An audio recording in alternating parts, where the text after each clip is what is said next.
money gets you things and blah, blah, blah. No, money is a tool. You never want to allow the money to have you. You want to have the money. I didn't like the fact that things can make me feel good outside of myself. I was just reading the Bible and I was reading books and things like that. And I was like, man, I think I'm about to get rid of all of this stuff. Boom. That's it. Holy moly. If you want to make $1 million or $2 million, you could do that by yourself.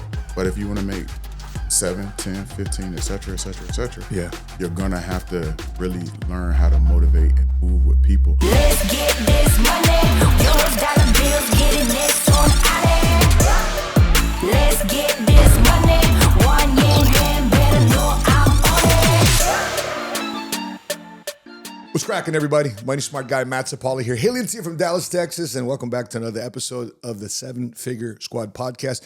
Joining me in the studio today is my shoe plug, my sneaker plug. That's correct. Yes, sir. Yes, sir. From the Carolinas, now here in Dallas, Texas. Welcome to the show here, Reginald Spencer's, a.k.a. Pursuit 101 on Instagram. And you brought some gifts here. Well, not gifts. You brought some displays here, man. But you've given me gifts. Yeah. You know what I'm saying? You got to be generous. You my guy. For sure, bro. So before we get into it, man, I love these, man. So talk to us about these kicks. Well, they're the Jordan 5s right there. They, in my opinion, have resurged the entire Jordan market. Really? They were the shoes that you seen people, doing a few ignorant things on Instagram about fighting and things like that. And unfortunately, that lets you know the game is back. Okay. Here you got the Brick by Bricks, Nigel Sylvester's, super tight. exclusive. That's tight, bro. Bang. Yep. And then you got the legends right here, Cool Grade. Cool Nice. Grays. Can't go wrong with them. The challenge I had buying my son kicks is that in about a year he outgrows them. I'm like, I just dropped this, Yeah, that's how it be. You almost want to go like a whole size up. Like, let me make sure you good. Exactly. Yeah. So on the podcast today, we're going to be talking about the staggering price of new iPhones after Trump tariffs. Financial gurus reveal where to stash cash during Trump's tariff mayhem. Gen Z, believe it or not, Gen Z, those in their late teens, 20s, outpaces older generations with an earlier jump into investing, says a report here by Fox Business. Also, conversations around allowing people to pray in church. We're going to be talking about that. Is that a thing that is going to be a trend going forward? There's some reactions to a couple of videos here we're going to be talking about too as well.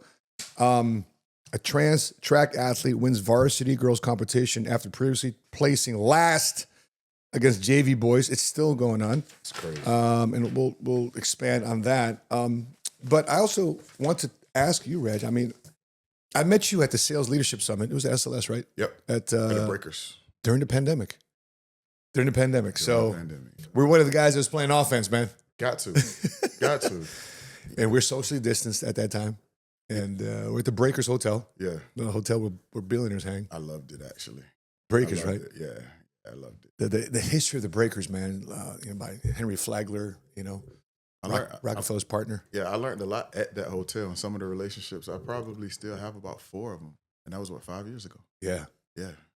So that was an investment. The value attainment events aren't cheap. What was it, a few grand, $3,000, $4,000, somewhere in there? Yeah, depending on where you wanted to go. I wanted to get the top, but it was sold out in like 3 minutes. Shout out to PBD and yourself. So I had to get the step under so I can, chill with the cigars and go to the restaurant and vibe. You know what I'm saying? The craziest things about those conferences and a lot of masterminds, there's tier levels. The first ones that get sold out quick is the most expensive ones. Bro, I think it was 10,000. Yeah. So let me ask you this question. So why does an entrepreneur like you invest in conferences like that?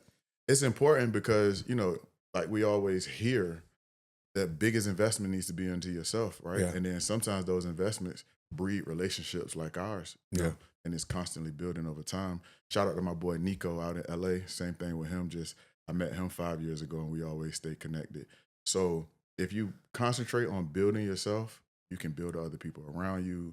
And as we know, relationships are more bigger than money, and more better than money, excuse me. So yeah, it's very important. How do you think your business has evolved since that meeting 5 years ago?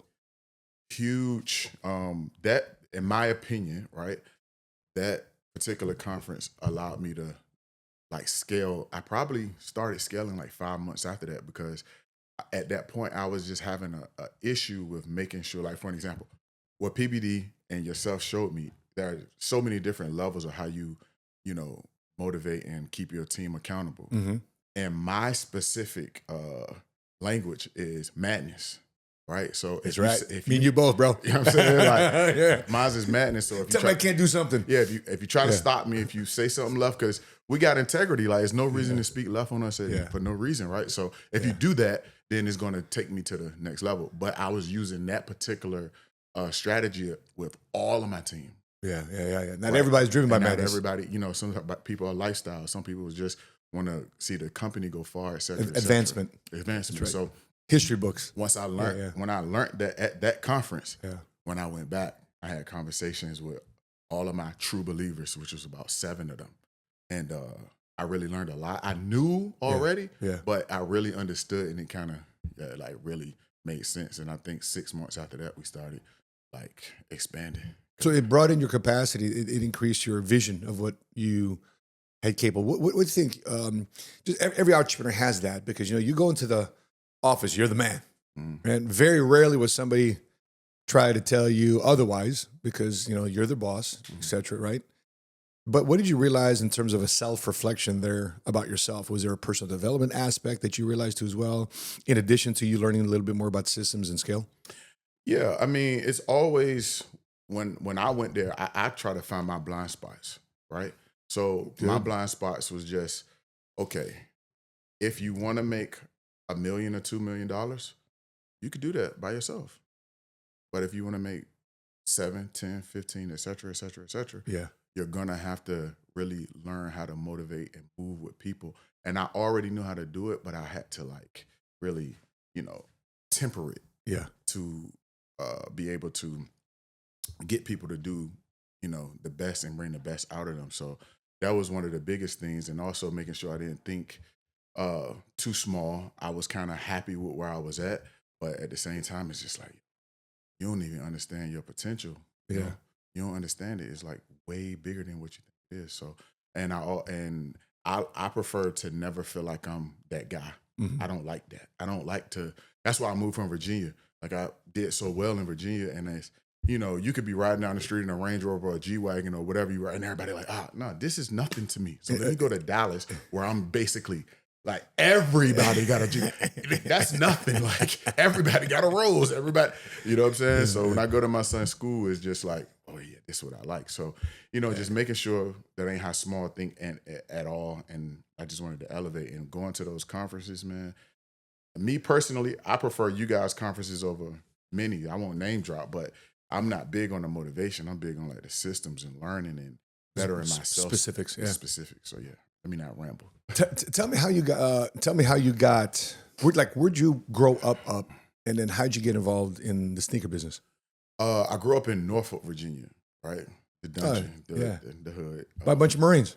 Say it again. There's a bunch of Marines out there in the CIA. Military, exactly. Yeah. So I grew up in Norfolk, Virginia. Got with my dad at 12 years old. He was always in my life, but I got with my dad at 12. Just some complications at home with my mom. Was he military? No, he was a civilian entrepreneur, and just through that, he taught me so much when it comes to entrepreneurship and faith and things like that. And from there, Was it just you? You had siblings? I had a half brother, Okay. but my dad it was just me and my dad. Lots of cousins though, so they're basically like my brothers. Yeah, nice. Yep. And then what was the okay, everybody likes KX, but you now do it for a living. Yeah. So when I was in school, I was an athlete, of course, and I personally wasn't big going to college personally. Right? I graduated with a 3.7, but I just knew I wanted to start a business.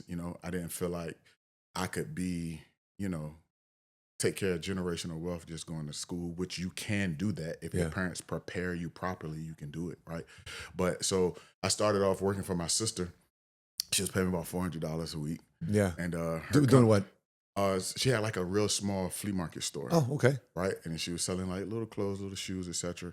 And she started teaching me the game. So she brought out what was in me that I didn't know that was already in me. And I would say within about 7 months, she went from making about $600 or $700 a week. I was making about 9,000 or 10,000 a week. Whoa. Yeah. Okay. In about 6 or 7 months. She used to take me to New York City. She used to take me to Philadelphia, all the different places, and kind of just put me in the trenches. Like Nicole Perry, you may see this video. You're a monument in my life. So yeah, Amen. When I started that, and then did that for about 2 or 3 years, and obviously you're super young, so you don't really know how to manage your money. So I think I saved up about $2,500, right? And I let her know. I said, I think it's about time for me to like try this thing on my own, you know. And she blessed me, and went and started my first one with $2,500, which was basically, you know, it was a 600 square foot place.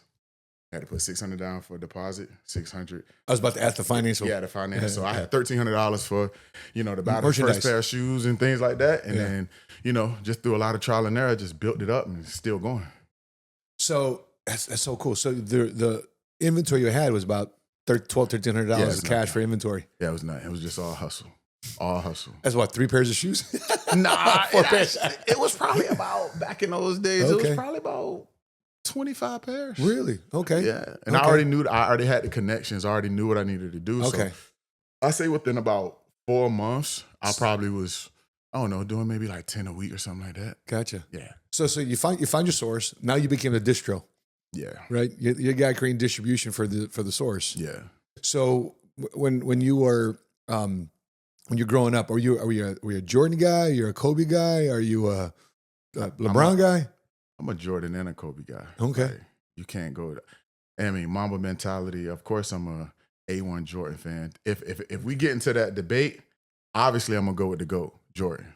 Right? I can't. There's no debate. Yeah, there's no debate. I agree with you. Yeah, LeBron, I got a lot of respect, but you know, you're number 2. It's okay. Yeah. Like we talking 100 years worth of legendary basketball. You know what's cool about LeBron? I'll tell you something that's really cool about LeBron. Nobody's ever done that. 42,000 points. Right. What's cool about LeBron, though, is one of our clients got drafted into the NBA. Tiffany Wells' brother got drafted into NBA. I went to the NBA draft last year and was able to see it firsthand. My first draft, seeing Jalen get drafted. Wow. And to see his reaction on his face, to see the reaction on his father's face, the family's face, to see there's an NBA family, NBA dad. Interesting to see international players all around me. Right. You know, because the last 2 years, bro, the number 1 overall pick is from France. Yep. Wemby broke the mold. Yeah. And he scored this 42,000 points right in front of who? Jalen Wells. Crazy. That's him. So the first round pick was Edie. Right. Second round pick was him. And they both made 2 rookies made the team. If I'm not mistaken, we met in the airport, Jalen Wells. Really? Interesting. Yeah, and I seen him at Summer League this year. And as soon as we seen each other, it was like, what's up, bro? Da, da, da. It was just a vibe. I believe that's him. Yep, That's cool, man. Yep.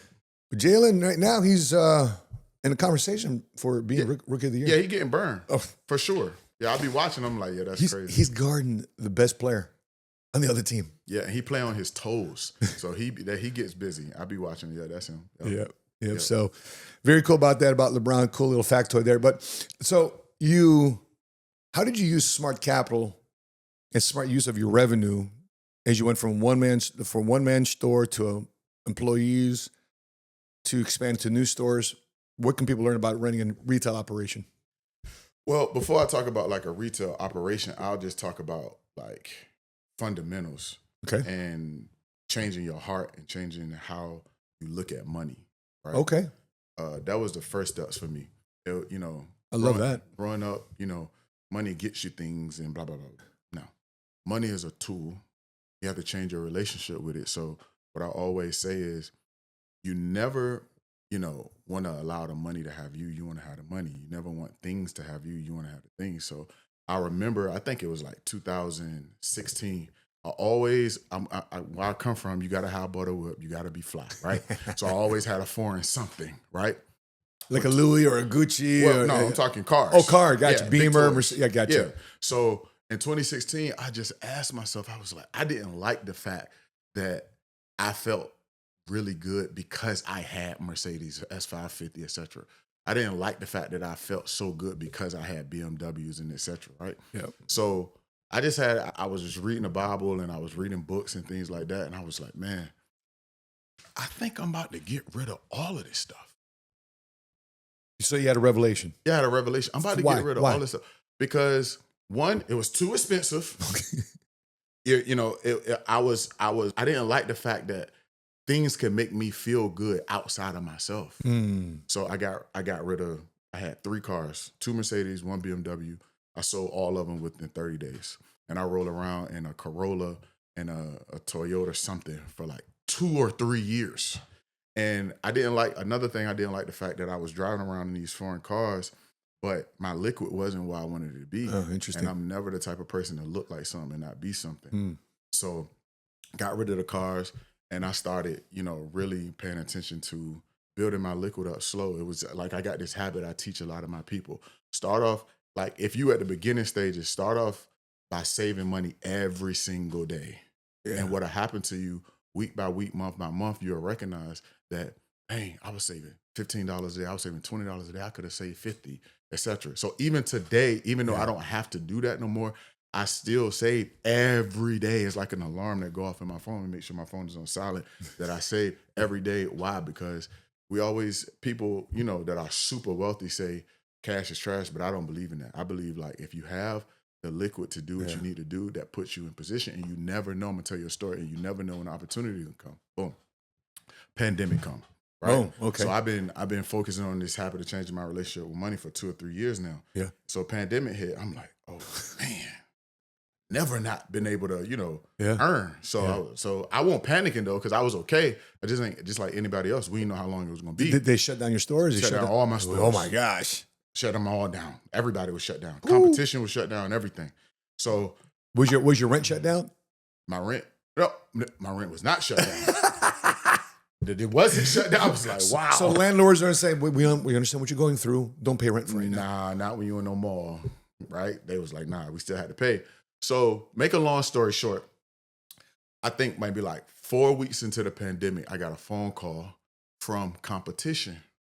Okay. I can sense where this is going. I got a phone call from some competition. And he was like, hey, bro, we don't really, whatever. We got our history. However, we don't know what's going on. We about to get rid of inventory. Sell off has happened. Yeah, he like, you still gonna do business? I'm like, yeah. He was like, well, we could probably got about 270,000 worth of product. Yeah. And he was like, but if you could do 40,000 tomorrow, you can get it. Boom. That's it. Holy moly. I said, we can meet in 2 hours. That's right. We met in 2 hours, got the product, put it in storage. 6 weeks later, we opened up. The rest is history. Wow. That reminds me, I've got a Bentley story like that. Really? So during the 07, 09 Great Recession. So I was telling this because I was literally about to get out the insurance business because everybody around me was making a lot of money in real estate, mortgages. I'm in Chicago. People driving up and down the street with everything, right? No kind of like, stick to what you believe in, man. Stick to your values, stick to your core, man. But man, it's so damn tempting, bro, to get out of the insurance business, make that 20, 30, 40. Because I wasn't making no more than maybe 15, 20,000 a month at that time. And these guys were yanking in $30, $40, $50,000, a month. For me, at that time, I thought it was like, yep. First of all, today, that's like great money. Yeah. And so I'm like, okay, cool. Let me think about, let me stick to insurance. Because first thing I wanted to do is make sure that I believed in an industry that I was selling product in. Right. So if I'm selling life insurance and retirement planning and annuities and I get out, what does that say about me and my clientele? Like I never really wanted to believe. I was just using my clients as revenue sources. No, but I really believed in financial literacy. Right. I really believed in saving and investing. And so, boom, recession hits. One of my realtor buddies calls me, says, Matt, I just bought a brand new Bentley Continental GT. Oh, this is the blue one? The Salamanca blue? Yeah. What's up? He says, bro, I'm going through a massive divorce, bro. Nasty divorce. I've never known a divorce. I was like a happy divorce. Yeah, exactly. So it's always nasty. So what's up? So listen, man, I need a check tonight and roll by. You make me an offer, insult me, right? And I'll take it. Right? Because he knew I had liquid cash. Right. So it's interesting how your competitors know. Interesting how people who are friends with me know that even though Matt's not going to be going on this side, we know he's got money. Right. They know Reg got money. Right. So he comes by. So this is where I brought this thing. I said, how much you buy it for? He goes, I bought it for like 90, 100,000. Right? I'm like, I don't know, bro. You take I think it was like 110,000. So you take 50? It was 50, bro. I told you about for it's a $100,000 car. He told me to insult you. That's what you said. All right, best I could do. Since you're a friend, best I can do is 60. I need to tell right now. Yeah. Is that the best you can do? 60. Man, fine. And I met him at the grocery store because that's when the bank had a grocery a branch in there. Right. Cut a check. Boom. Bro, the irony behind this, I'm trying to find him. I still haven't found him. After that, bro, I don't know, but bro took off. Yeah, he disappeared. And I took that check, and I was like, what am I doing? I'm a single dad with 3 kids. What am I going to do with the Bentley Continental GT? It was a beautiful car. Yeah. Convertible. But I can't put baby seats back there. Right. It's like a guilty pleasure real quick for the low. So I listed. I listed for 95. Because it's 100,000. I was 5,000 less than retail. Boom. In a week I had an offer. Easy. Sold it. Right? I'm doing an annual review with the client. Says, hey Matt, do you know anybody that wants to buy a condo? I need to move my 87-year-old great aunt out to a retirement home, like a Medicaid home. Yeah. And I got to sell the condo. Okay. Sure. It's right by a college. I can rent to the college students. I bought for 90, not 95. I bought for 90. Where do you think I got the money from? That Bentley. Right. Yep. And so I put another $5,000 of rehab into the kitchen and bathrooms. And in 90 days, I put it back on the market. And in 4 months total, 30 days after that, I sold the thing for $130,000. 60 to $130. Yeah, that's what happens when you stack cash. So cash is not trash. It's not. You've got to have a plan for that cash, though. Exactly.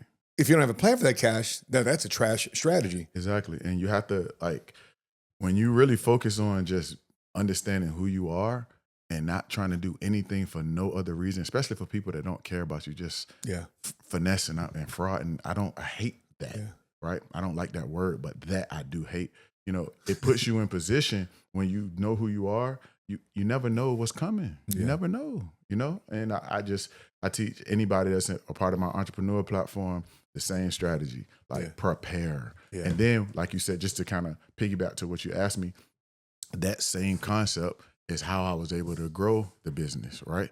Because if your financial situation is decent or good, you're not going to be making crazy decisions, or you're not going to lose opportunities like that 40,000. I didn't know they was about to print the most money ever. I didn't know. Right. So I come back with all my inventory plus 270, and then everybody got fake money. Let's go. So then my mindset is like, okay, y'all spending all this money. It's real money, but it's not real.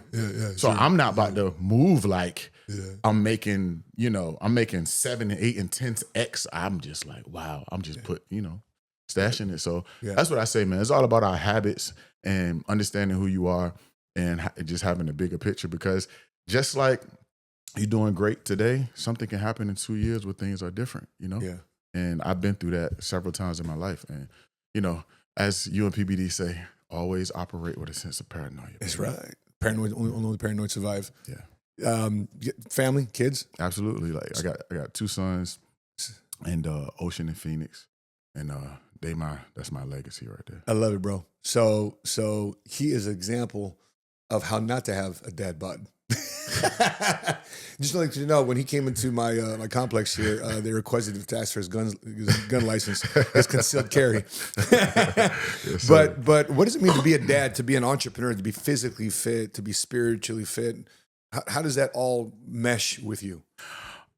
Starting with being a dad, I just look at parenting as this is your opportunity to recreate yourself, right? Mm-hmm. And not only just give your children whatever you didn't have, blah, blah, blah. No. Invest in them mentally and be there for them and be impactful. Like my sons, I want like 6 or 7. Like I be talking and be like, hey, we got to have some more. You know what I'm saying? So practice makes perfect. Yeah, make perfect. Plenty of practice. But, Come on, man. Let's go, man. So yeah, my sons, they my legacy, man. And I just believe in being impactful. And that's just a big part of my life. Obviously, we say whatever we're doing business-wise is for them. It is. It's also for me. Them being able to see me go out there and get it, see me work out, see me study the Bible. I was reading the Bible to them last night. I think it was Proverbs chapter 4. And my son, he was just on top of the couch like, Dad, that's all the stuff you be telling me. And I didn't know it was going to say that in Proverbs chapter 4. I just did 1 through 3 the night before. Yeah. And I read on Proverbs chapter 4, and they was just like, that's what you be telling me. That's what his name is Phoenix, like, that's what you be telling me. And my 2-year-old was just repeating that to me and stuff. It was just awesome. I love man. that. Yeah. So That's amazing, man.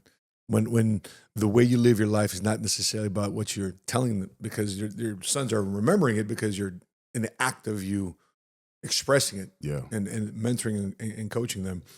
Yeah.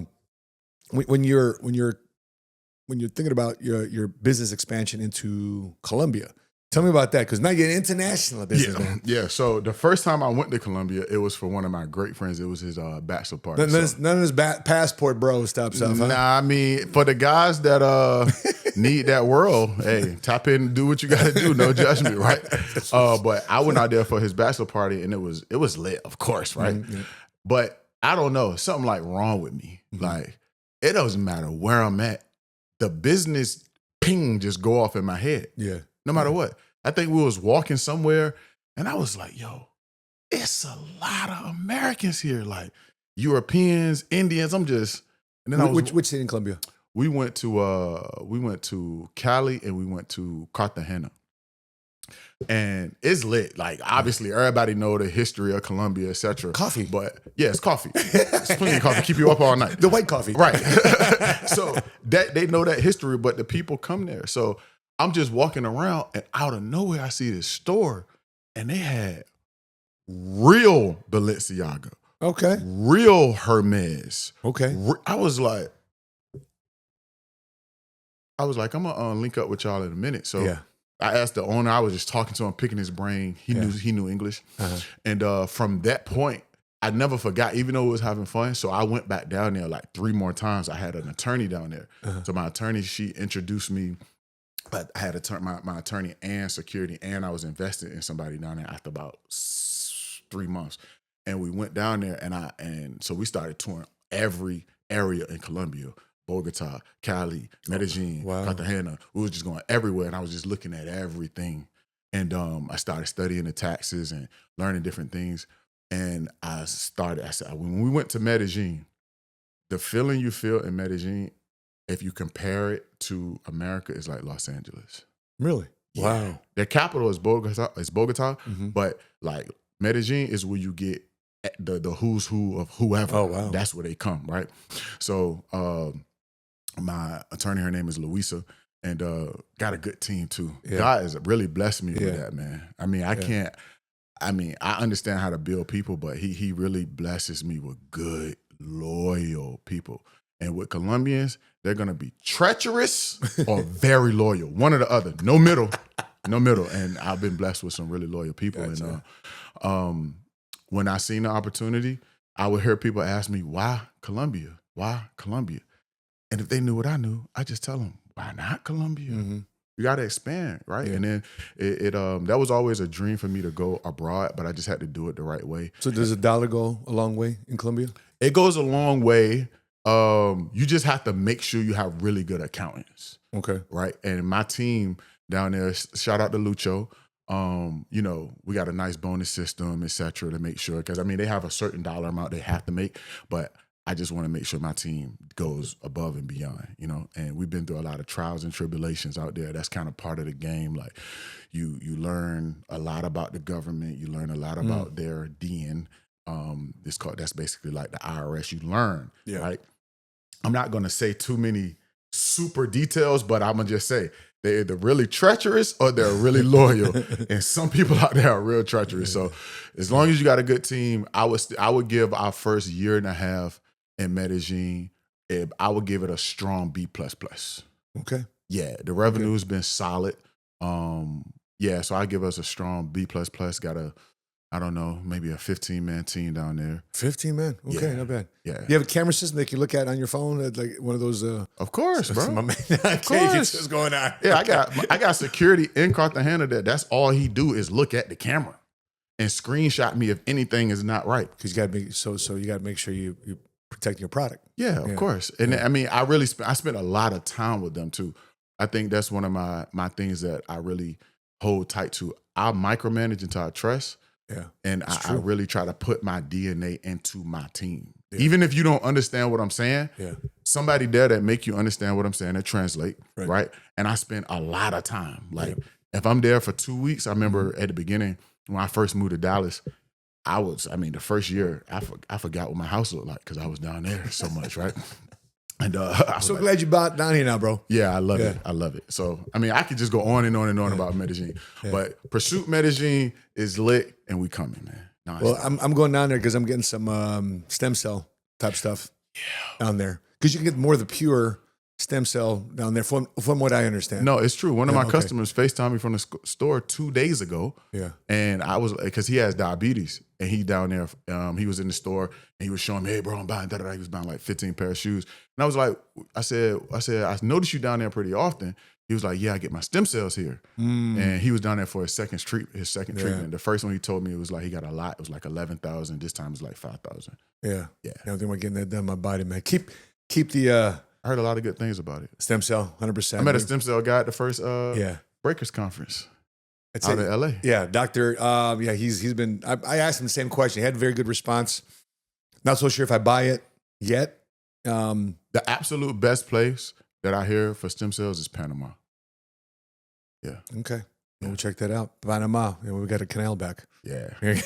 Shout out to the Orange Man. Okay, so let's talk about the Orange Man. Yeah, well, let's do that. Trump is causing mayhem, and we have to discuss what that mayhem is all about. Amid President Trump's tariffs sparking a market drop, with the S&P 500 plunging 6% on Friday, its worst two-day fall since March 2020. Finance experts advise against panic selling stocks. This is not a case of market doing something crazy. The world has changed. So many people looked at the markets and said, all I need is the S&P 500 because there has been such a prolonged period where diversification has been a disappointment. Experts suggest strategic investments to weather the tariff-induced chaos. And they're talking about ETFs. Germany is embarking on a generational shift in defense spending that will ramp up its economic growth. Interesting. So looking at defense spending. Have you been panicked throughout this whole stock market shift? No. You're a saver, you're an investor. Yeah. When you invest in the stock market, my personal opinion, first of all, you're not really worried about taking your money out because they're going to tax you crazy. Yeah. So you should be thinking long term. Yeah. And as far as like the response in the market, the main party that's complaining is the Democrat Party. But I thought you was for the everyday person. The everyday person is not investing in the stock market. So who are you complaining for? The billionaires that you're supposed to be against. You cap. I've been in the retirement business now for 26 years. Life insurance and retirement planning business, 26 years. And when I came in 1999, bro, the problem was America ain't saving enough money. Okay?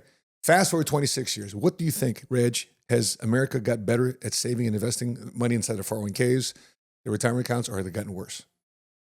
What do you think? 26 years of internet technology, YouTube education. Yeah, I think we on the same page with that. And you think more people are saving today? Nah. Ain't crazy? Nah. 26 years of me being in the game, more people are saving and investing less. Way less. Less. And things are costing more money. And the reason why a lot of people in America aren't really in an uproar is to your point. The average Joe in America don't have much in their 401k anyway. Exactly. They're not, so the people that are upset, I mean, at the end of the day, this is how I see it. This is the first time, if you are a non-emotional person, one, you got to understand you're living in the best country in the world. And if you don't believe that, then maybe you should just relinquish your passport and go live somewhere else. And then you understand that we're the best country in the world. So whether you like Trump or not, his goal is to put the money back in the private sector. Over the last X amount of years, the government has been propping up the economy, and that's like unsustainable, right? So I would say personally, within 6 to 9 months, it's going to be a drastic change. And then, like, for an example, the money is not even lost. No one is losing money. People pushing their money into the bonds. Like, it's not lost money, because as soon as they had the rumor that it may be a 90-day pause, the money went, like, a lot of the money went right back into the market, even though that was a fake I guess, report from somebody that made it up that let you know the money isn't lost. The people with the big money just moving their money to figure out what exactly what's going on. But Trump, he wrote out of the deal, man. You know what I'm saying? Like, So here's the breakdown of the average retirement savings by age based on the Federal Reserve and Smart Asset. So if you're under 35 years old, the average retirement savings right now is $30,000. I'm just curious, anybody watching this right now, if you're in your 30s, what do you think the average, 35, 34, 28, what do you think the average savings amongst your peers, amongst your friends? What do you think what they've saved in their 401k? I'm curious. Between 35 and 44, $141,000 in savings. 45 to 54, $313,000 in savings. I can't tell you how many 40 to 50-year-olds I see out there that don't have, because I'm 51, that don't have $313,000 saved. No, I would They say easily have $300,000 in debt, yeah, but not $313,000 saved. No. That's our age group, right? Yeah, 45, 54? What's the percentage that you feel that don't have that? I mean, that's a large percentage of people that don't have that. That have savings? That do not have that. That do not have debt? Oh. No, that. Excuse me, I'm from the Yeah. hood. That indeed. No. That, THAT. They do not have the $314,000 in savings. Like, I would say a large percentage. I would say 80% of people in America in their particular age group don't have any retirement savings. And maybe the 10, 20% are trickling in some. The 10, 20% there's any age group, you're always going to have your rich part of it or inherited wealth part of it. Yeah. Or people that have better jobs part of it. Yeah. But a majority, 70, 80% of the people, in my opinion, I could be wrong, but I believe 70, 80% of people in any age group, any generation actually have any savings. Yeah. I see 60-year-olds today, bro. Not even $100,000 saved. They're 60. People, depending upon a company, to retire them, and then boom, 1 year before their pension, they lay them off so they don't have to pay them a pension. Here's your 401k though, but now we don't have to pay a pension. Strategic. And how they just lay people off 1 year before they qualify for a pension. Exactly. I saw that happen in Chicago. I'm seeing it happen here in Dallas. It's a strategic corporate move because if they have to retire you and pay you a pension, they got to pay probably longer in your life than you actually worked at that company. Exactly. So those between 55 and 64 years old, what do you think the savings is? So at 45 to 54 was 313. What do you think 55 and 64 is? Are you saying supposed to have or actually have? Average savings. In reality, I would say much less than what you just said. It's, according to the Federal Reserve and Smart Asset, the average savings of a 55, 64-year-old is $537,000. That's between 65 and 74, $609,000. 75 and older, $462,000 less. So I see this data, but I also work in reality. That's what I'm saying. Like the data, I'm listening to the data, but we come across a lot of different type of people, and it's just like, I don't think they're doing that. No. I don't think they have that. In the multicultural community, they don't. And that's why there's not a lot of people in a massive uproar. Let's say you lost all this money due to tariffs in the last 3 days, which I haven't seen this much fear in the media since 07, 09, 06, 07 actually. But there's so much fear. People lost $10 trillion of wealth since Trump got in office. Well, let me ask you a question. For example, perfect. Let's say the shoe, okay? You bought this shoe. Let's say this is a stock. Stock, right? And let's say I bought it for $400. Yeah. And I'm a stockum guy, not a rock'em guy. Sneaker talk, right? Yeah. And I'm hopefully hold it onto this long enough to flip it for $600, $800, maybe double my investment on it. But something happened in the sneaker market. Now this $300 shoe, what did I say, $300 or $400? $400. This $400 shoe now is $300. Did I lose my shoe? No. Did the shoe mysteriously just this?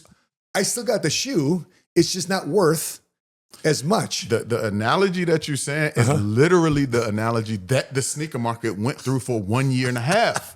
Literally. Right. And a lot of people panicked. Yeah. The market gonna, like for an example, I could just go on this topic, like I can ramble on this topic, but that was an outstanding analogy because that actually happened in the sneaker. I just got to write it out, right? Yeah. Now I understand if I'm your guy and I'm over leveraged. Right. Your guy that had 260,000, 270,000 in inventory, he's over leveraged. Like he's strapped for cash because of his mismanagement of finances. Right. But I still got the shoe. Right. I still got the inventory. So if people out there are 401k, if you have this much savings, guess what you still have? You still have your shares. You still have your stock. You physically have not lost anything until you sold it or moved it into bonds because you had to sell the asset, moved it into bonds. That's a triggering effect though.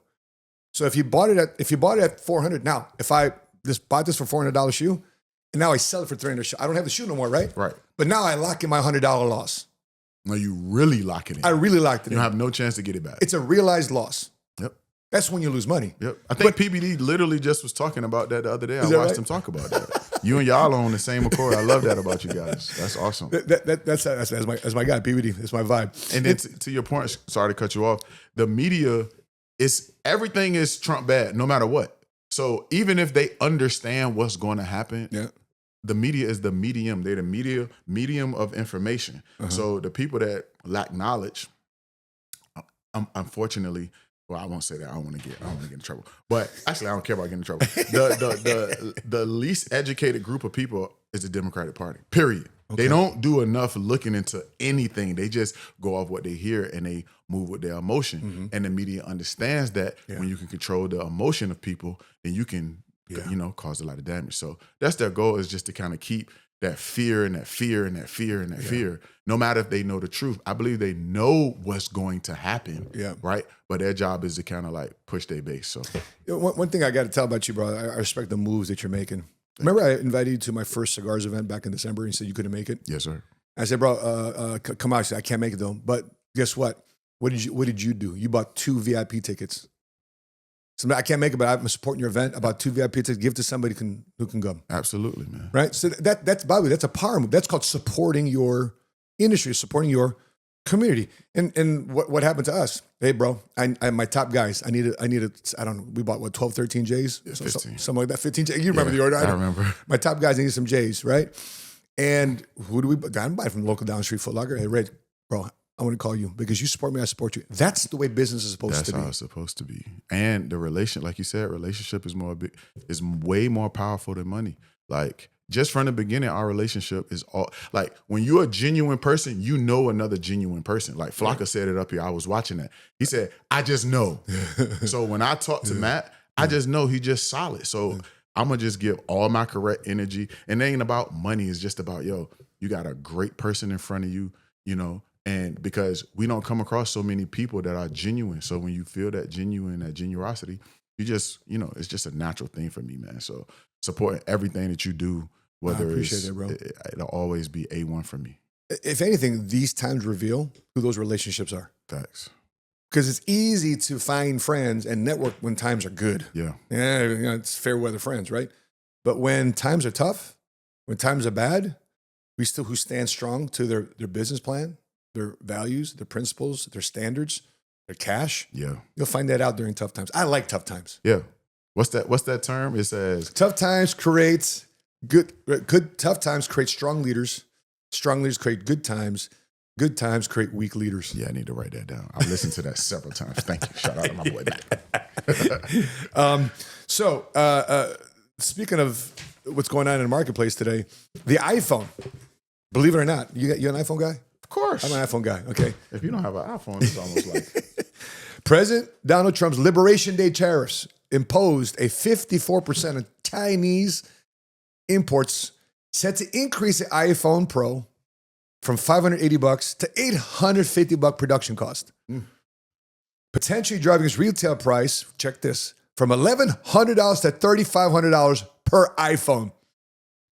Experts doubt Trump's goal to boost domestic manufacturing, that moving iPhone production to the US is a massive mammoth undertaking, and it's not clear you can just competitively price smartphone here in the United States, as assembly costs would jump from $30 in China to 10 times higher stateside.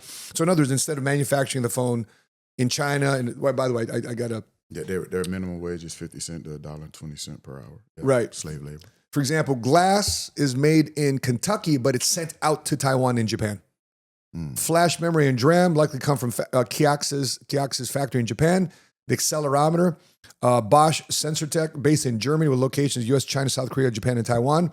The battery, Samsung, based in South Korea, with 80 locations. Sunwanda Electronic, based in China. LCD screen, Sharp, based in Japan, with locations in 13 countries. So in other words, instead of manufacturing all these different components, foreign, do it here. But they're saying it's a massive undertaking.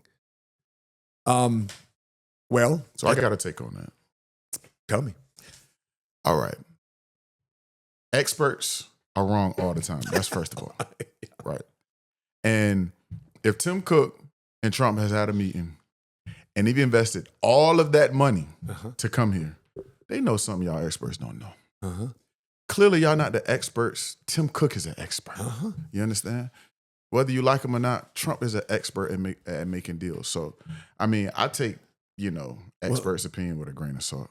Well, Tim Cook took over Apple as a $600 billion company, and he's made it a $2-3 trillion Exactly. company.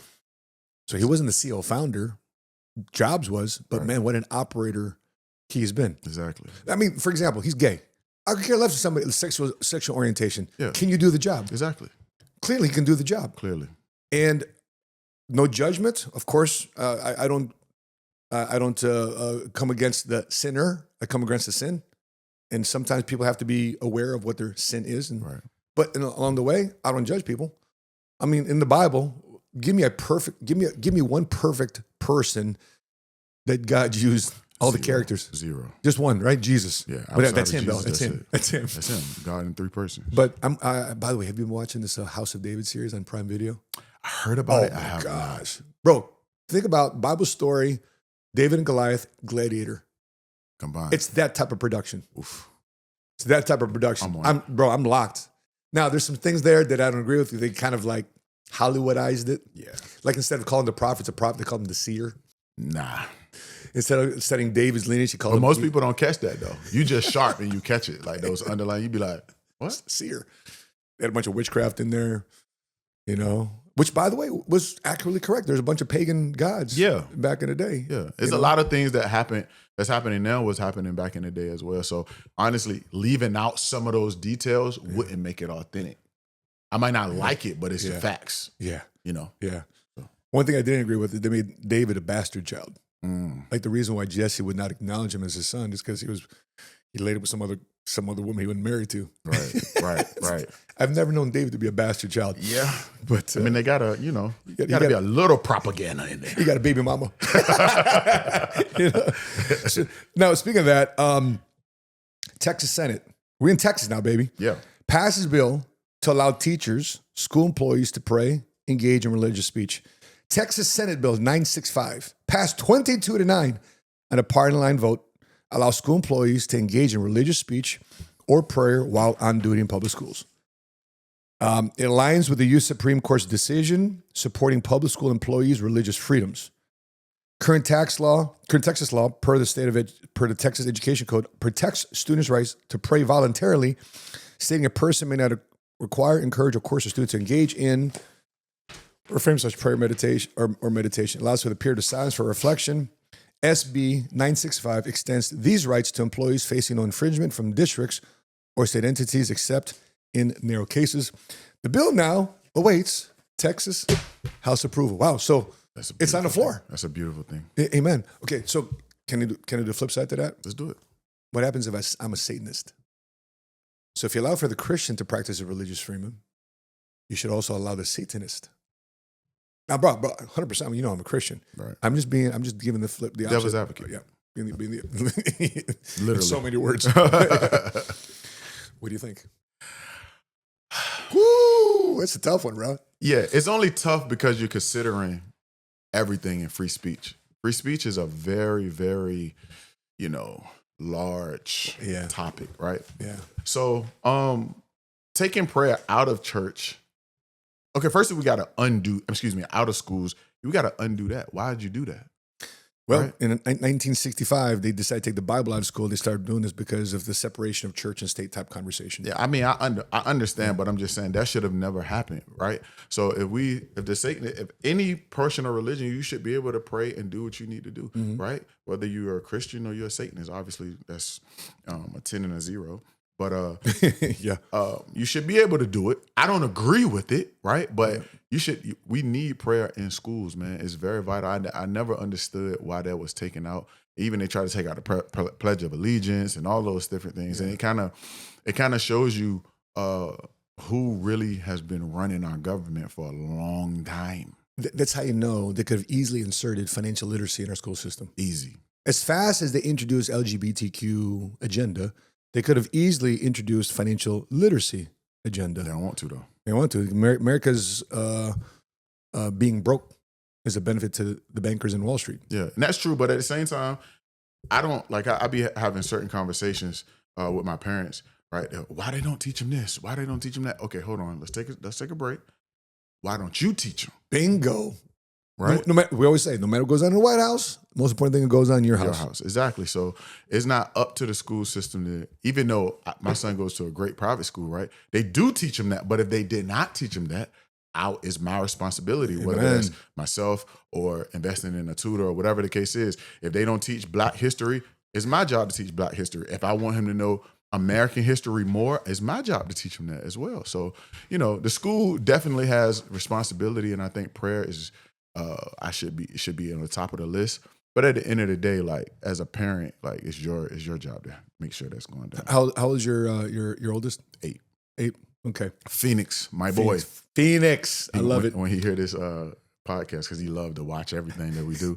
And he gonna be like, Dad, you said my name. I'm like, yeah, what's up, my boy? What's up, Phoenix? How you doing? Yeah. Your daddy is an awesome man. Glad to be associated with your father and call him friend. Thank you.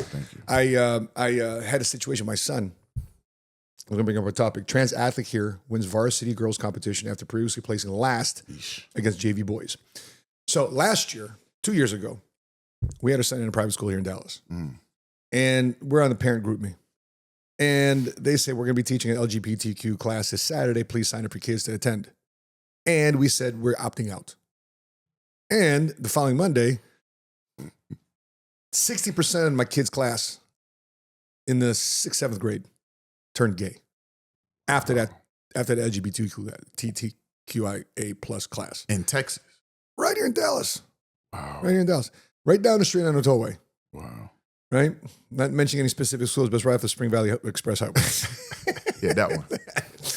And my son, now, this was even ahead of me, but I've been telling him about values and principles. We go to church. My son's they call it Jesus School. And the son goes, Facts. Hey, Dad, this girl comes up to me at school and says, hey, Jojo, from here going forward, you cannot call me her. Call me they, them. He goes, they, them. What they? They means more than one. Well, You're one. So you're plural now. Right? If that's the case, you call me ketchup and mustard. Right.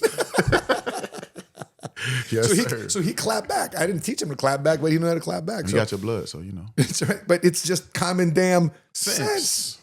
So, and I went to my son's track meet. Mm-hmm. And if you want to see the reason why men should not compete with girls, just go to track meet.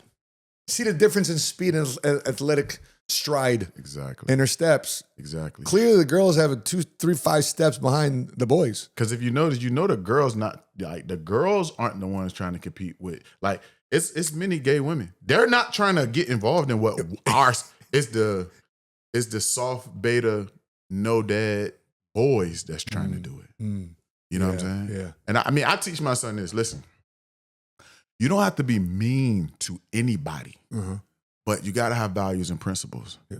And we have a few things that are right and they are wrong. And we go through that, and just like your son, he know intuitively like, what, bro? Date, man? Come on, man. You know what I'm saying? And I'm sure you the same. Yeah. If you get in trouble, I got your back. Because we're gonna stand on what we stand on. That's right.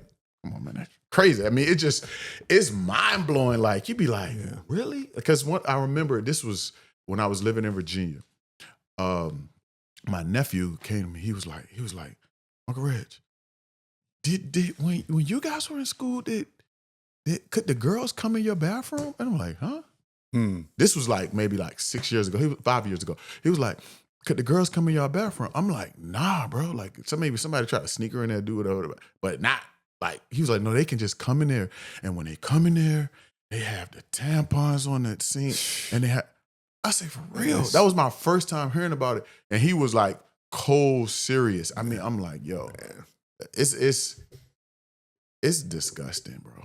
You know what I'm saying? Like, no child can say that they're, something that they're not. They're just confused. Yeah. And it's our job as parents. So it's weak parenting. You know what I'm saying? And it's been, from my understanding, it's been like an attack for a while. You know what I'm saying? It started with the feminist movement way back in the day. And I'm kind of going off topic, but I'm gonna speak on this because it kind of goes together. It started with this feminist movement way back in the day, and what people don't understand, it wasn't about women being able to work outside of the home, right? You can feel the way you want to feel about that. Yeah. It was about creating more tax dollars for America. Because at first, it was all men working, right? Mm-hmm. So they was only getting 50% or whatever the population was. So they had to get them out of the house so they can make more money. That's all it's about. But yeah, I could just go on and on with that, man. But you've been kind of clamping on the Democrat Party, which by the way, it's if I was to stand on which side, I consider myself center right. Yeah. Kind of like a libertarian type of independent guy. 100%. I'm there. I'm not. Listen, I love making a lot of money. I'm a capitalist, 100%. But do I also like making sure I contribute back to society and help people if I can? Of course. I do. I want to help people if I can, but not at the cost of forcing me to do it. Right. If I want to help people, I want to do it. Don't force me to do it. There's a difference between help and handouts. That's right. And that's a conversation that even in Africa. So listen, one of the worst things you can give people in Africa are saying this. The worst thing you can give us is free stuff. Right. Giving us clothes, this, and that. Teach us economy. Teach us job creation. Teach us a lot of things that we don't know about industry. Teach us that. Give us. Don't just give us what you think we need. Right. Teach us how to be self-sustaining. Equip me. Empower me. Yeah. That's right. Right. So when I'm looking at you successful in business, the devil's advocate would say, well, listen, man, Reg, man, there's so much things against the multicultural, against the black community in America today. How are you really happy with your position as an entrepreneur, knowing what our people, our ethnic group has gone through as a country? Okay. So I'm going to talk to two communities. This right here is a snapback cap. In the black community, we say cap, meaning lie. There's a whole bunch of lies being taught and the lies being like spewed against our people. Like, okay, granted, there has been trauma, oppression, etc. in the past, and there is some going on now. However, that didn't hold Japanese people back. That didn't hold Chinese people back. It doesn't hold Indian people. It doesn't hold any race of people back. What we're looking at now, in my opinion, we're in 2025. There's never been a time better in the history of ever that you can do something with your life. It just depends on how you allocate your time. Mm-hmm. Like we were talking about a little bit earlier, we're not capable of even understanding what the people went through before, right? They birthed what the opportunities that we have now, right? They birthed what we have. So now, instead of being wars me and focus so much on what happened, make sure you're the type of person that's going to maximize, all the opportunities that you have that they did not. For me, I'm like, if I'm a failure, I'm spitting on my last name, on my 4 or 5 grandfathers that I never met. They suffered. They did all of those, tough things and got hurt and did all these different things for me to be able to have the opportunity that I have now. So who am I not to try my best to maximize it so that way it can continue? And at the end of the day... Do you know your grandfather? Yeah, of course. I'm just talking about the ones that I never even know. How far back do you go? Grandfather, you knew great-grandfather? So I had my great grandfather and my grandfather. I never met anybody before that. What do you think they did? Well, my grandfather, he died at 84. What do you do for work? He was a longshoreman. He was just he was a hustler. Like he walked from North Carolina to Virginia. I love it. You know what I'm saying? Yeah. And he just was a go-getter. Like, and then period. Your great-grandfather? Similar situation. And on my mom's side, they was all as like farmers and just blue collar. And then that's what I'm saying. It should get better each generation. You shouldn't be concentrating on, what they've been through and you got to go through the same thing. You don't got to go through the same thing. We live in complete privilege, in my opinion. And then, when it comes to African Americans, me personally, the only ones that ever try to hold me back has been African Americans. Interesting. So at the end of the day, let me digress. But at the end of the day, like I just don't believe in that we're oppressing that war is me stuff, man. That's like a brand. Like in my opinion, racism is around, right? But It's a brand. Just take racism away, right? Let's just say if racism was not a topic, how many companies would go out of business? NAACP, done. Al Sharpton, Race Hustler, done. CNN, done. MSNBC, done. It's a brand. It's a big multi-billion-dollar industry. So at the end of the day, Yeah, spew it. yeah, they got to do that because that's how they make their money. Yeah. It's like tabloids, right? They make money off fake news and stylized details. I'm not saying it's not around, but at the end of the day, you have Japanese racist people, black racist people, white racist people, Filipino racist people. Yeah. That's a part of life, right? And Filipinos are racist sometimes to their own race. On their own race. Like, it's a part of life. Yeah. But it's not something that's holding you back at all. Bro, have you ever seen the picture of the original Filipinos? No, let's see. You've never seen the picture of the original Filipinos? Never. I'm just curious. What do you think the original Filipinos look like? We're island people. The original. Original I would say Filipinos. melanin skin. Okay. I would say melanin skin. Original. This is a picture taken next to our Spanish slave masters. Original Filipinos. See? That's crazy. Look at that hair. Ain't it crazy, bro? Like something I wonder, like, where'd I get my height from? Where do my kids get their curly hair from? I got wavy hair. Those are original Filipinos, bro.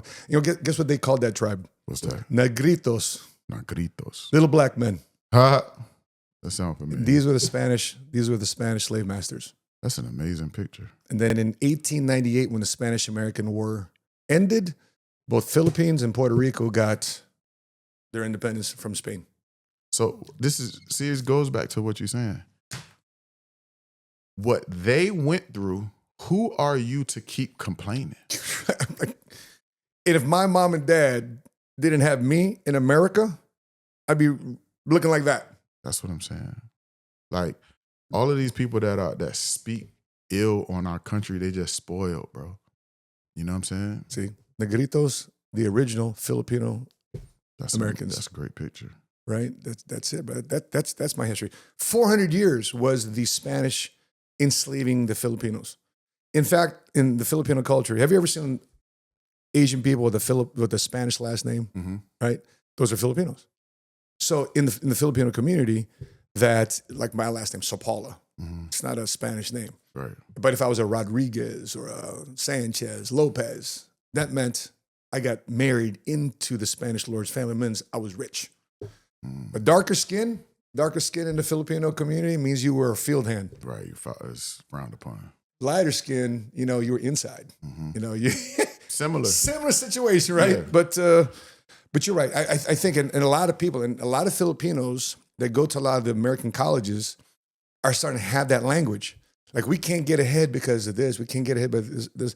I heard a couple of Asians talk about, listen, Asian independence came through black blood. Right? Okay, I understand. What about the 600,000 Americans in the Union Army that fought for the abolition of slavery because of the 13th Amendment? No, you just disqualify them. What about those guys? Right. And so, granted, black blood is in that. Exactly. So am I happy serving in the military knowing how black men and multicultural was treated by its own flag? I'm not happy about that.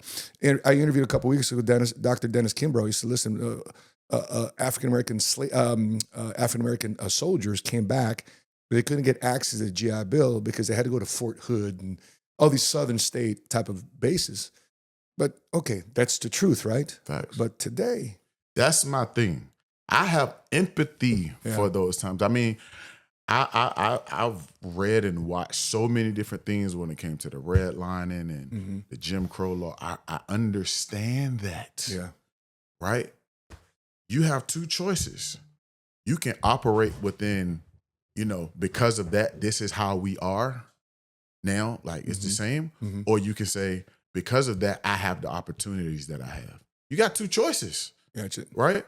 And the media, and the people that profit off of our emotions going to pick this side. You hear what happened here in Frisco last week? What's that? That kid got killed. Oh, yeah. Okay.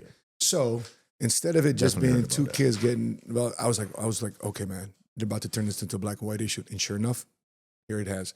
We're not going to cover that today, but it's just crazy how America American companies, media companies, benefit so much from dividing America versus unifying America. Right. And I think that's where the rise of the podcast. That's why my solution to the problem is growing a podcast where I can recruit and find the right voices that resonate with this conversation. Exactly. And there's more of them out there.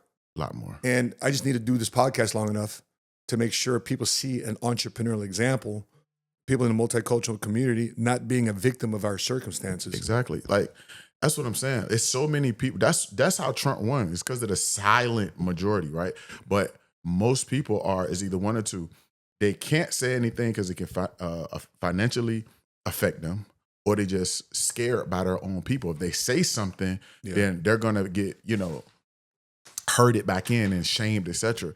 I remember when I first wore the Trump hat. I wear it all the time. Like, my thing is like, but you were raised in Norfolk, Virginia, though. Yeah, but I've always been a rebel, though.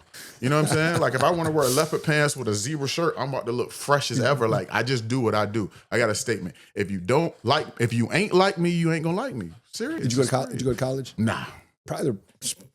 Okay. Do you think there's a different mentality with guys like us? Don't go through college and we don't get that 4 year of experience of academia infused in our young brain at the time versus us at the 18, 19, 21-year-old range. We're going and hustling right away. Yeah. Yes. And I also think when you survive struggle, that put a whole different animal in you.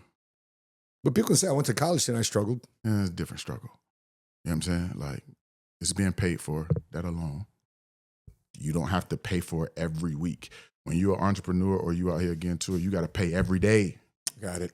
You know what I'm saying? So that built a whole different dog inside of you. So when you grind, fail, be successful, fail, be successful some more, it's going to build something inside of you that's going to allow you to be to speak on what you believe in, right? Yeah. Because if you don't believe in yourself in them times, you're going to fold. Yeah. So then when you win in whatever regard, like if it's on a lower level or higher level, it gives you the ability to be able to really speak your truth. You know what I'm saying? And I don't understand people that's like, don't say what they feel and what they know to be true. Like, if you know it to be true, speak on it. Yeah. So when I wore my red Trump hat, I was wearing it in 2016. Dude come up to me, yo, bro, why you wearing a hat? Why shouldn't I wear the hat? Because of this, and this. Hood dude. I say, bro, let me ask you something. How many rap songs is Trump name in, bro? Yeah, a bunch of them. He was like, a lot. I said, how many? I said, did you know Trump had an NAACP award with Rosa Parks, bro? No, I didn't know that. So I started educating, and I'm like, yo, stop letting people control your brain, bro. Didn't Jesse Jackson thank him for allowing him to use his office space? Come on, man. They're one of their meetings. Come on, man. Like, if you got people controlling your brain over with like who you vote for, you ain't never gonna become wealthy, bro. Because they just gonna control you to make sure you stay where you at. You know what I'm saying? So like, there's a video floating around right now about Pelosi, about talking about how unfair the Tariffs seen that. She was going down the whole scale. I seen it. It created 10 that million was 1996. jobs. That's right. Yeah. It just creates 10 million jobs for China and less jobs for America. Guys, that's unfair. It's amazing how now this is the worst thing ever. That was 33% to 3%. I watched the whole thing. I was just like, that's crazy. And Schumer was doing the same thing. That's right. These guys were campaigning against it. Here. Let me get this out here. I just want to say this one thing. Young people that's my age, younger, a little older, educate yourself, man. Yeah. You know what I'm saying? Stop paying attention to stuff that don't matter on social media. You know what I'm saying? And all of the fads and, watching what other people doing. Like, develop yourself. Understand, like, especially if you Black, right?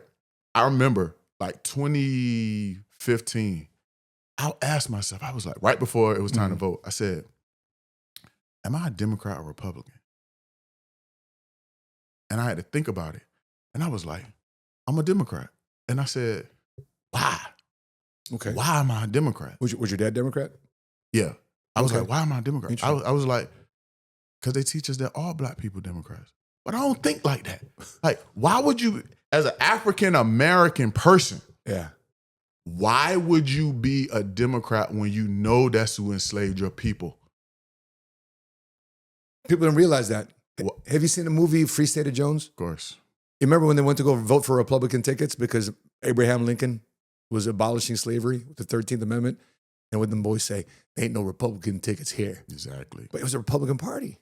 Who For me, that's a wake-up call. I was like, really? Let me do research on that. Go, continue. in the Supreme Court, who labeled black people, what was it, 3/4 of an American? It wasn't the Republicans, it was the Democrats. Who created, what are they, the Ku Klux Klan? Who created that, bro? Democrats. Okay. So if you know these things and you're still a Democrat, then you don't matter. You're an idiot because you're not really about your people. The progression in the United States, the progression of the black crowd overwhelmingly has had Republican support. You just got to educate yourself, man. That's my biggest thing. And stop being, nervous to say how you feel. Because when you not only say how you feel, because a lot of people are not scared to say how they feel. They are uneducated, so they don't know how to speak what they know. Yeah. They only speak what they hear. No, you have to go look into history, man, and get some other habits and things that you like to do versus, all of that surface stuff, man. But yeah, this is one of my wheelhouses right here. I really pay attention to that. And I always teach my sons to think for yourself. Did you think there was a justification? Because the justification I heard from a lot of people in the last election was, if you're black, you got to vote for Kamala, man. You got to vote for your people. You got to vote for a woman. Now, I was being double. I'm always looking at the flip side of things. Yeah. And I said, okay, let me forget that she's black. Let me forget that she's a woman. Does she inspire me that she's a leader, that she can turn around a country, to have a plan to fight inflation? Does she seem like somebody that can turn things around? Can she lead? That's all I asked. That didn't make me, in my opinion, that didn't make me Republican or Democrat. I'm just being an American. I'm just asking, can you lead? If I was to hire you for my company, exactly, would I trust you to run my company based on your track record, success, and ability to get the job done? I wasn't feeling that. And I'll tell you this too as well. If I go back all the way to 08, I wasn't voting to be popular either. Matter of fact, I took my son to go to the voting booth with me. Listen, I'm going to vote right now. And who are you going to vote for? Obama. So Obama for your mama? We were joking around. Why you vote for Obama, kid? Right? Why am I going to vote for Obama? Yep. And I voted not to be popular because back then I just felt like he's black, for his black president. He's not fully black, but he's for his black president. I didn't vote to be not on the side of black folk. I didn't want to be voting on America's side. I served the country. For me, I was getting more out of a guy by the name of John McCain as a POW. I thought his policies for me looked a lot better. Nothing to say that Obama wasn't a good president. That wasn't the point. I'm not just going with the flow. Yeah, I must speak to that. One, the first thing you were talking about, like, unfortunately, it's kind of like systemic in our brains and from ourselves. For an example, black people choose our color over our God. Wow. We choose our color over our self-preservation even still. So for an example, I voted for Obama. Why? Because I was black.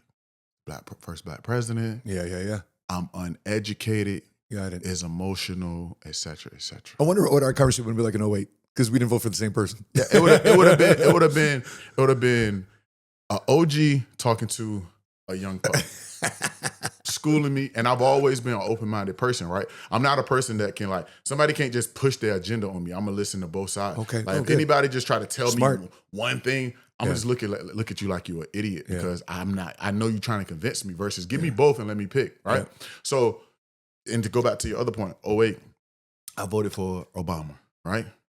Then voted for him again in 12, right? Yeah. And then I think it was probably 13, 14, 15. And I just started paying attention. So think about this now. This goes to anybody that votes any kind of way. If you want to be lazy, you can say presidents don't matter. But that's false. You can say, oh, they can't do nothing because it's in the whole Congress, they got to You can say that. Yeah. But this is the facts. Let me explain. Yeah. Obama is one of the worst presidents ever. Wow. And this coming from somebody that comes from the projects. I'll just tell a little bit of my story. I come from the hood. Mom was on drugs. She passed away from drugs. Oh, wow. You know what I'm saying? I'm from trenches. So this ain't no, oh, you getting some money. Bro, I don't have money, not have money. Money don't mean everything to me is just a tool, right? So my opinions doesn't come from money. My opinions comes from thinking. So presidents matter. Obama has done things that will never, ever be able to be changed. Obamacare. Terrible. My insurance is through the roof, bro. Yeah, like me and you both, bro. My health insurance was $250 a month for a single dad of 3 kids. Now it's $3,000 a month. Bro, it's crazy. Yeah. So Obamacare, terrible. Why, like you said earlier, your son got to go hear somebody say they, them. Where did that come from? They came from him. Approving, hey, I understand. I'm not you who are who you are. Approving gay marriage just opened the floodgates to Satan. That's all it did. I know that's a tough statement, but at the end of the day, like I was talking to one of my people that work for me that's gay, right? Solid group, like top 3 in the company, right? Yeah. We talk all the time. He was like, bro, they bamboozled us. They just grouped us all together. I'm gay, but I ain't a trans. They did LGBTQ. I don't think like that. Can we get the trans out of the LGBT? Yeah, they grouped them all. They grouped them all. And plus? Exactly. They grouped it all together and made it a religion. Yeah.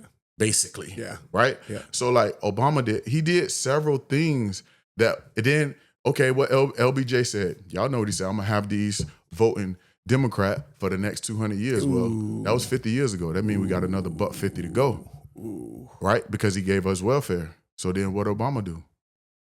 Gave us more welfare. Yeah, expanded it. What does welfare do? It keep me and you out the crib. If it keep me and you out the crib, what our kids gonna do? The statistics is wild. They're going to jail. They're having children out of wedlock. There's a whole bunch of negative things that's gonna happen to them. So that's what I'm saying. Like, stop voting black. Vote like future. Like, really pay attention to what you're doing. You know what I'm saying? Like, it ain't what it's about. Like, it's about, because I will vote Democrat or Republican. Yeah. I think that's a beautiful thing about being an entrepreneur. Like, people wonder, hey man, what does a faith and finance channel have to do with politics? Well, politics create policies. Facts. Those policies affect people. And I recruit and hire and sell to people. And if I'm going to recruit a team, if I'm going to recruit a dynamic team, I have to understand the way people feel the way they feel by being educated and empathetic to what they're going through, and then offer a different way of thinking. Yeah. I think one of the greatest things that caused me to start thinking apolitically was when a pastor said, listen, don't depend on the pastor to read your Bible for you. So if you come into church, bring your Bible because we want you to follow along with the Bible. I think one of the hardest things that churches have done is put the scripture on the PowerPoint. Yeah. Because you're just reading, I don't have to worry about it. Instead of saying, open your Bibles to right? Facts. Here, or grab the Pew Bible, over in here. Okay, cool. Oh, that's it. Because now you're creating a physical connection with the Bible instead of having a distant digital screen just read your Bible for you. I remember this brother, he's like, man, look at my Bible, man. All the scripture past me, I've been highlighting. The whole Bible's highlighted. So nothing sticks out. It just, everything, the whole Bible's highlighted. Right. But he's felt a connection with his Bible because he's reading that book and highlighting, writing notes in the side, right? Yeah. And so I think that's what we need to do if we really want to understand how to lead people. And I think the skill today, we covered a couple podcasts ago, that Gen X and Gen Zs, the younger Gen X, the younger millennials and the Gen Z generation, some of them have to have a class on how to make phone calls. Facts. Because they don't know how to use their phone to make phone calls. Text. And DMs. Mm-hmm. They're getting nervous. They can't even schedule a doctor's appointment. Yeah. So that's where I love technology. I love social media. It's got us connected. Right. But what we got to do as a community, we got to connect. Correct. We got to be connecting. Right. Make sure that foundation is solid. Philip, I don't know if you ever heard of him, but Philip Anthony Mitchell talks about that all the time. Don't just let these pastors tell you what the Bible says. Go read it yourself, right? Yeah. And again, we got so many things that we can do, and we depend on God for all these different things, but we won't go spend no time with him. And I'm guilty of that. I've done that many times. Be talking to God, asking God for but I'm not really focusing on my relationship. But I have to make sure I tap back into that relationship. And that's going to be reading your Bible, even if you get sleepy. Yep. You know what I'm saying? Do what you got to do. Because if it was about some money, I bet you read it. I don't care how sleepy you got. You about to set the alarm. You about to take 8 coffees, whatever.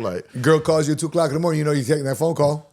taking the phone call, you taking that long drive. I ain't gonna sit this for like 15 minutes. Bro. As we wrap up, bro, what are you excited about here in business for the year ahead? What are you excited about, bro? And by the way, we're going to put all the links to Reg's merch and his website, his Instagram on our description channel. So what are you excited about, bro? I got asked this question at the beginning of the year, and I'm not a big New Year's resolution type person. I feel like you should be, by New Year's, you should have been on something 4 or 5 months prior to already. But just coming up, man, I want to build my people, you know. One of my goals for 25 is to help my one and my number 2 to go up to 6 figures. Actually, my 2 and 3 to go up to 6 figures. That's so cool, man. That's like one of my biggest challenges, man. You know, so for me, that's huge.